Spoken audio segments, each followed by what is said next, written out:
Então vamos falar um pouquinho aqui de espiritualidade, andando lado a lado com o autoconhecimento, com os conceitos psicológicos, certo? Que esse é o intuito do meu trabalho, né?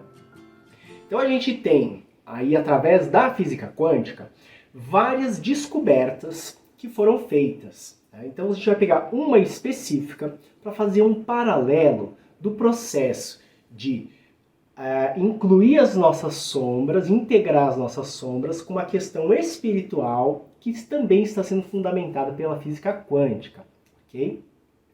Que tem a ver com a teoria das cordas. Você já ouviu falar?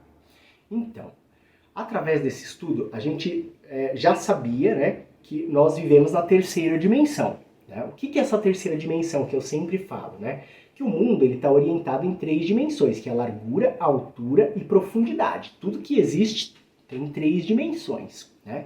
Então, qual que é as polaridades da largura? A direita e a esquerda. Então, isso dá largura. As polaridades da altura, em cima e embaixo. E as polaridades da profundidade é a frente e atrás. Então, a gente tem essas direções e tudo que existe tem essa proporção tridimensional. Por isso a gente chama esse plano, essa percepção, essa dimensão da qual a gente está orientado, a nossa consciência está percebendo, de terceira dimensão. Ok?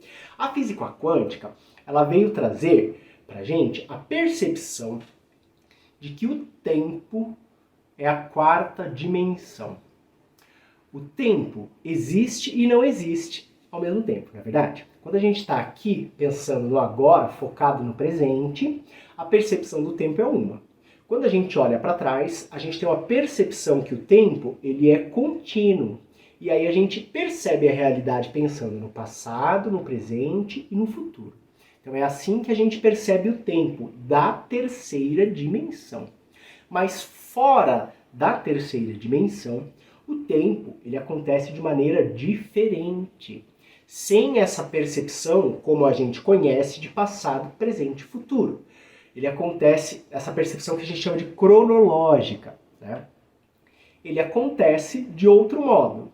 Tudo acontece simultaneamente. A gente, da terceira dimensão, percebe o tempo assim.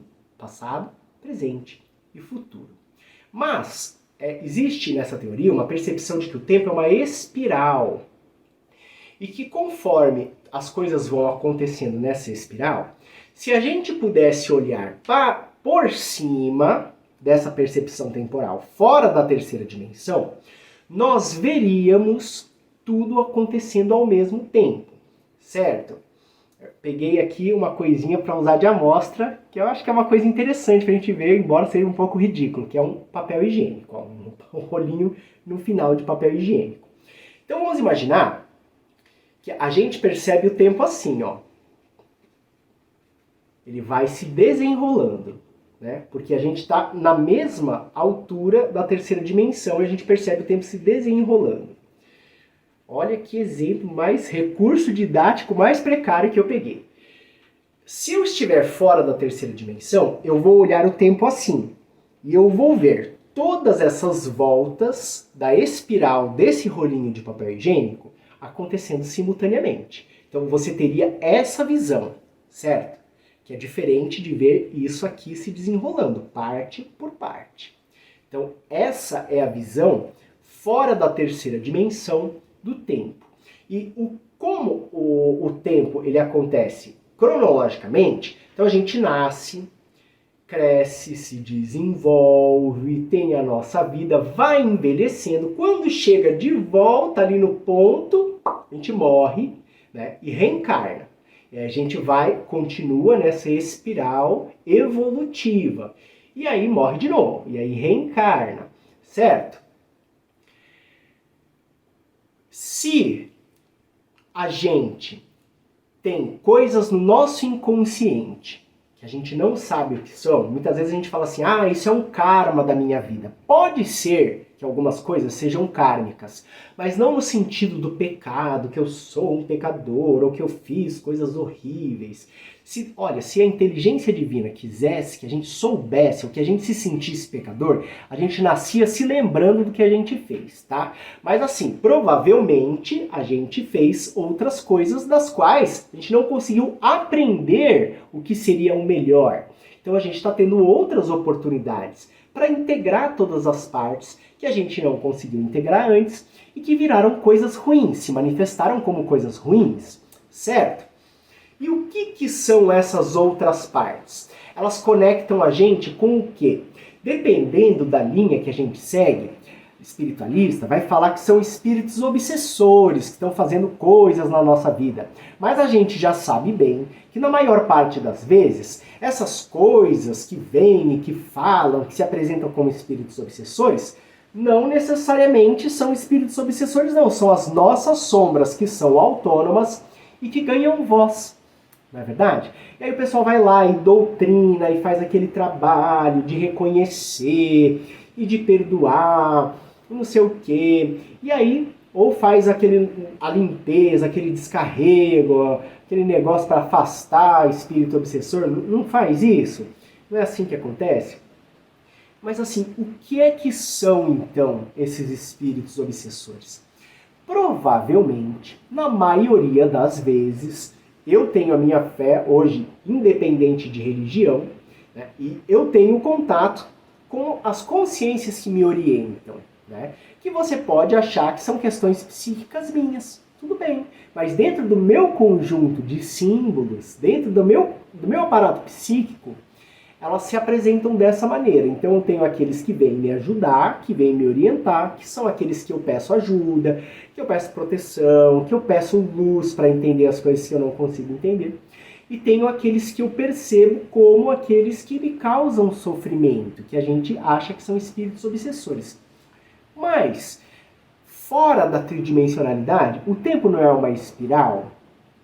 As coisas que eu percebo no agora, que são coisas que me atormentam, possivelmente, provavelmente, são memórias de minhas vidas anteriores, dentro da percepção cronológica. Mas que, fora da terceira dimensão, elas estão acontecendo simultaneamente. Então, eu no agora, eu estou limpando as memórias, os complexos, os registros negativos das experiências que eu vivi nas minhas vidas anteriores. E ao limpar em mim esses registros negativos, eu ajudo esses espíritos obsessores, que provavelmente sou eu mesmo nas minhas vidas anteriores, a se libertarem do sofrimento deles. Então, dentro da percepção cronológica, o que eu sou, o que eu vim, quem eu vim antes, são memórias, registros ou desafios dos quais eu tenho que dar conta nessa vida. E que muitos deles estão relacionados com as nossas sombras. Entende? Mas eu não tenho ajuda também de quem veio depois? Então, quem que veio depois? São os meus amparadores. São os meus mentores espirituais. E quem são eles, senão eu também, no futuro? Aqui é um negócio muito maluco, né? Tem gente que vai achar que agora que eu sou maluco, que vai querer sair correndo. Como assim um ser do futuro vem ajudar um ser do passado? Que talvez é ele mesmo? Bom, vamos pensar um exemplo, né? A gente acredita que Jesus é um espírito muito evoluído, não é? Tem gente que fala que milhões de anos à frente mais evoluído. Bom, um ser da hierarquia espiritual de Jesus ou de outros mestres ascensionados, quando vem para um planetinha de terceira dimensão, sofrimento, e ainda estamos falando de 2000 anos, que tudo era escravidão, tudo era guerra, tudo era violência. O que é isso senão um ser do futuro, ou seja, um ser que já viveu muito, que já aprendeu muito mais do que a gente é capaz de conceber? Uma parte desse ser regredir a sua consciência para vir ajudar aqueles que estão em situação de sofrimento, ou seja, para limpar as memórias do passado. Entende? Tendo essa percepção cronológica de passado, presente e futuro. Mas, fora dessa percepção, tudo está acontecendo ao mesmo tempo. Então, nós criamos coisas no passado, estamos vivendo no passado realidades dolorosas. Nós estamos no presente limpando as memórias do passado e sendo auxiliados pelos seres que já passaram pelas experiências, que provavelmente somos nós mesmos, estão vindo aqui limpar as memórias do que somos nós agora. Não é? Então, se a gente acha que tem algum ser iluminado, tem que me ajudar, né? Deus tem que me ajudar, os anjos têm que me ajudar, alguém tem que me ajudar, e a gente tem que se perguntar, e eu? Tenho que ajudar quem? Tenho que limpar o quê? Qual que é a minha função aqui? Se eu estou entre o passado e o futuro, eu tenho que acolher esses registros, né? Que algumas religiões vão fazer esse processo que eu falei, de doutrinação, mas a gente pode fazer isso mesmo não estando vinculado a uma religião, né? Fala assim, mas por que lá na religião, então, lá no espiritismo, lá na Umbanda, por que o pessoal não vem, então, esses espíritos, e falam pra gente, olha, isso aqui que você tá limpando é seu, viu? É você mesmo, tá? Mas vai falar que vamos tratar como se fosse um espírito obsessor. Sabe por quê? Porque a gente nunca quis reconhecer que a gente tem sombra. Entende? Para eles, nós somos igual um bebê que você vai ter que dar comida na boca. O bebê não quer comer o que é saudável, quer? Você vai fazer a comidinha saudável, vai falar assim, bebê, isso aqui é bom para sua saúde, abre a boca. A criança... Não, você precisa comer, você precisa integrar isso aqui. Vamos lá, você precisa assimilar isso aqui que é bom pra você. Você precisa, sua vida depende disso. Aí bebê, Aí você tenta mais um pouquinho, ele começa a chorar. Aí a mãe vem com a colher, ele bate na colher, ele joga o negócio fora. O bebê não faz isso? Faz birra? Aí o que a mãe faz? Ela vai deixar de dar comida porque o bebê não quer? Não vai, ela vai dar um jeitinho, que ela vai fazer assim. Ai, o bebê da mamãe! Olha o aviãozinho!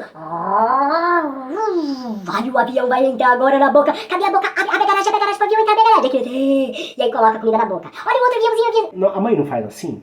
Ela faz, e ela vai dar um jeito de fazer.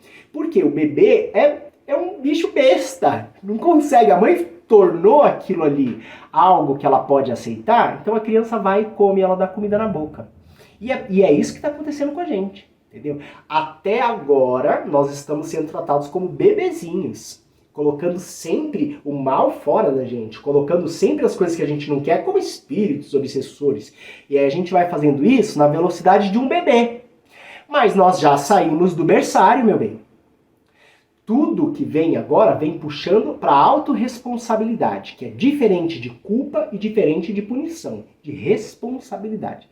Somos responsáveis sim por conta disso. Então, ao mesmo passo que nós vamos sendo ajudados, nós vamos sendo mais esclarecidos, a nossa consciência, a nossa capacidade de alcance vai ampliando e a gente vai assimilando essas coisas e vamos então acolhendo a esses seres que a gente pode visualizar eles como espíritos obsessores, mas lembrando que eles são parte de nós e que nós vamos integrar essas forças, cuidar delas, dar uma função para elas, e assim a gente vai libertando o sofrimento da nossa vida. Senão não tem saída, tá? Não tem outra saída, ninguém vai fazer por você o que você não fizer. E é assim que a gente faz para ir caminhando e a nossa consciência ir migrando dessa percepção do agora para a percepção da liberação do sofrimento. Mas a liberação do sofrimento, a gente tem que acolher o sofrimento. Lidar com essas coisas que causam sofrimento, para que elas parem de causar sofrimento, ok?